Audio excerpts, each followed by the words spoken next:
ગોગા મારા મોથા રાત પડી વખો મારું ઘર કરસ અને તું ગોગો મઢમાં બેહી તો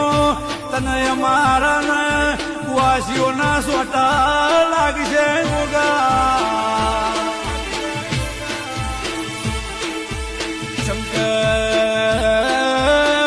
શંકર દેવું કે છે બહુ પાવર હતો ગોગાનો એ પાવર ચોજો આવું કહેવાનો દાડો ન લાવતો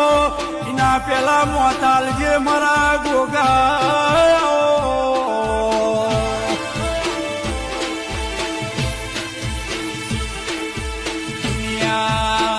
દુનિયા એવું કે છે પાળેલો નાગ ઘરમાં હતો અરે રે ગોગા કથન મારાથી ખમાતું નહીં બાપા તું ગોગો